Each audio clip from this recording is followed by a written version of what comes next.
Lok Sabha speaker Om Birla का बूंदी का अहम दौरा है। कृषि उपज मंडी में विकास कार्यों का लोकार्पण और शिलान्यास किया। बूंदी कृषि उपज मंडी में लोकसभा स्पीकर ओम बिरला ने ऐलान किया है, मुनीम हम्मालों के लिए बूंदी में अब कॉलोनी बनेगी। अगर सेठ आड़तीए चाहेंगे तो उनकी भी अलग कॉलोनी बना देंगे। बिरला ने बूंदी कृषि मंडी में नया शेड बनवाने की भी घोषणा की। किसी समय में बूंदी एक स्वतंत्र रियासत हुआ करता था और कोटा उसका एक हिस्सा, लेकिन बदलते समय में कोटा विकास के दौर में बहुत आगे चल गया और बूंदी विकास में पिछड़ गया। लेकिन अब ये तस्वीर तेजी से बदल रही है लोकसभा स्पीकर ओम बिरला के नेतृत्व में, जो आज अपने संसदीय क्षेत्र के दूसरे जिले बूंदी के दौरे पर हैं। बिरला साहब, बूंदी में अब 20 से ज़्यादा एग्रोबेस्ट इंडस्ट्रीज लगने जा रही है और साथ में यहाँ पर कई तरह के नए काम हो रहे हैं, तो क्या बूंदी के विकास की तस्वीर तेजी से बदल रही है? बूंदी शौर्य, वीरता, स्वाभिमान की धरती है। वीरता, शूरता की कहानी दुनिया के अंदर है और इसी तरीके से यहाँ के किसान के द्वारा उत्पादन किया गया चावल, बासमती चावल की महक भी दुनिया में है। यहाँ के किसान नई आधुनिक खेती कर रहे हैं। आने वाले समय में किसान की खेती के प्रयासों से उत्पादन भी बढ़ेगा और उसके साथ यहाँ पर एग्रो इंडस्ट्रीज का बड़ा हब भी बनेगा। अभी कम से कम 20 एग्रो इंडस्ट्री यहाँ पर कुछ प्रगतिशील है, कुछ चल रही है। पहले किसी समय केवल चावल उद्योग हुआ करता था, अब यहाँ पर ऑयल का उद्योग है, एथेनॉल के प्लांट लगे हुए हैं और कई एग्रो बेस्ड मटर प्रोसेसिंग के प्लांट लगे हुए हैं। आने वाले समय के अंदर किसान, यहाँ का किसान कृषि के साथ साथ सब्जी उत्पादन का भी महत्वपूर्ण केंद्र देश का बूंदी बनेगा। फलोद्यान और पशुपालक के रूप में भी किसान यहाँ प्रगति करे। आने वाले समय के अंदर किसान समृद्धशील हो, खुशहाल हो, ये भारत के प्रधानमंत्री नरेंद्र मोदी जी का विजन है।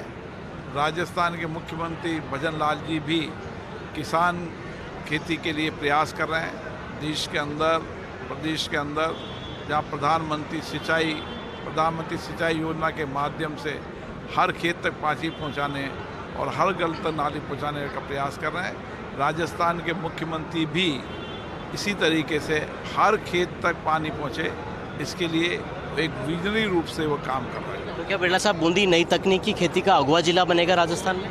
निश्चित रूप से हाइड्रोपोनिक खेती के लिए भी यहाँ अभी 500 बीघा जमीन हो रही है। हाइड्रोपोनिक खेती के अंदर बिना जमीन के हवा, पानी और कई बेहतरीन नए रसायन केमिकल के साथ, जो पेस्टिसाइड नहीं है जिसके अंदर आने वाले समय के अंदर 100% सुरक्षित है, वहाँ पर बड़ी मात्रा में सब्जी का उत्पादन हो रहा है। और ये हाइड्रोपोनिक का प्लांट, जो सब्जी उत्पादन करने का हाइड्रोपोनिक खेती की जो आधुनिक खेती है, वो केवल कोटा के अंदर, बूंदी के अंदर ही है।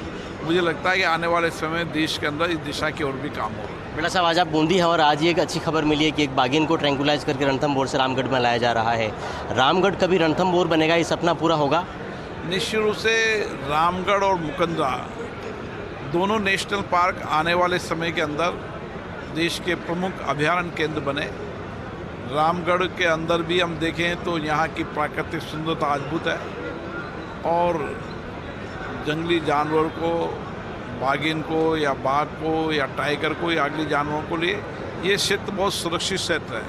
इसलिए आने वाले समय में सवाई माधोपुर के बाद मुकंदरा काफ़ी डेवलप होने वाला है।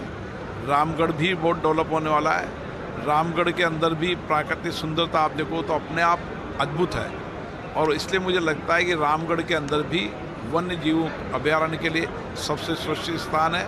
आने वाले दिन सवाई माधो और रामगढ़ अभयारण्य के रूप में नई सफारी लोगों को मिलेगी। तो नई टाइगर सफारी भी इस इलाके में विकसित होगी रामगढ़ के रूप में, और साथ में बूंदी जो है वो देश में नई तकनीकी जो आधुनिक खेती है उसका एक तरह से प्रवर्तक जिला, अगवा जिला भी बनेगा। ऐसी बातें लोकसभा स्पीकर ओम बिरला ने कही। आज आप दिखा रहे हैं आपको कि बूंदी कृषि मंडी में उन्होंने करोड़ों के जो विकास के काम है उनका लोकार्पण और शिलान्यास किया है। उन्होंने किसानों से अपील की है कि सरकार निःशुल्क उपलब्ध कराएगी, लेकिन उन्हें आम के, नींबू के और अमरूद के यानी फल आधारित जो पेड़ हैं वो अपने खेतों की मेड़ पर लगाने होंगे। साथ में ये जो पूरा इलाका, इस इलाके के खेतों को राम जल सेतु लिंक प्रोजेक्ट यानी ERCP से जोड़ दिया गया है। पानी की यहाँ पर कमी नहीं रहेगी। किसानों के माल की ढुलाई के लिए रेल की नई लाइन बूंदी में लग रही है और साथ में बूंदी में जल्दी लगने जा रही है 20 से ज़्यादा एग्रो बेस्ड इंडस्ट्रीज भी। तो कोई समय में कोटा से विकास में पिछड़ा बूंदी अब तेज़ी से विकास के नए सफ़र पर अग्रसर हो रहा है। कैमरामैन आकाशदीप सिंह के साथ भंवर एस चारण, फर्स्ट इंडिया न्यूज़।